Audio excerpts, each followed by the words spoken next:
So I saw this tweet recently, and it's something that I heavily agree with, and I wanted to talk about it. And then underneath that, he's saying, well, it wasn't really a break, but you get the point. And I'm pretty sure that he's talking about SZA. So one thing about the music industry, it kind of feels oversaturated. Anybody can get famous at this point. People are dropping just to drop and whatever. And a lot of the music can be mediocre because some artists just are not really putting in the effort. They overload albums because they know that people aren't going to listen. And, some people just do not care about artistry. And like Beyonce said, a lot of people are just dropping quick singles and they don't care about the album. And it's like people aren't sitting with albums anymore. 6 months later, the fans are demanding a deluxe or a new album. And so that's definitely something worth noting. There's lost art of artistry. Some people just don't care about giving a great show and all that kind of stuff. So I feel like all that kind of ties in. But let's get into how it relates to SZA. So in 2017, she releases her debut album Control, and this was basically deemed a classic over time, especially with people in my age range in their 20s.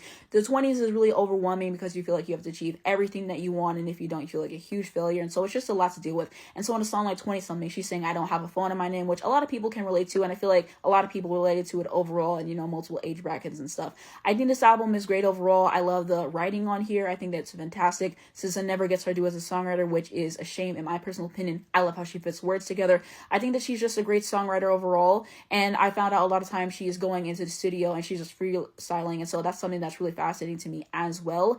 And I genuinely also feel like she is really relatable and vulnerable in her music, and so that's why people really connect to her so much as well. And I love how multifaceted this record is in terms of just sharing, how she's feeling. She's talking in The Weekend about, oh, I can be your side chick, I don't mind. And then on a song like Normal Girl, why can't I be a normal girl? Why can't I go and, meet your parents and stuff like that? So she's kind of showing how multifaceted we are and the complexity in that. And so that's what I really love about this record personally, and that's why I think that it's great. So I'm sure that she promoted Control by releasing singles and doing performances and stuff like that as well. And then of course we did get an era whenever we were getting singles. So we got Good Days, This Is Gonna Be For Sure, we got I Hate You, and we also got stuff with Doja Cat, for example, with Kiss Me More. We got the SoundCloud songs, we got the song with Doechii, and there might be other stuff that I'm forgetting. So it's not like she completely disappeared, but she definitely did release some singles. And then this year we get her second studio album, which is going to be SOS, and I think that it's fantastic. I feel like she grew as a writer from Control, and I feel like we have some really amazing songs in here overall, so I really quite like it. But people are gonna have varying opinions on that,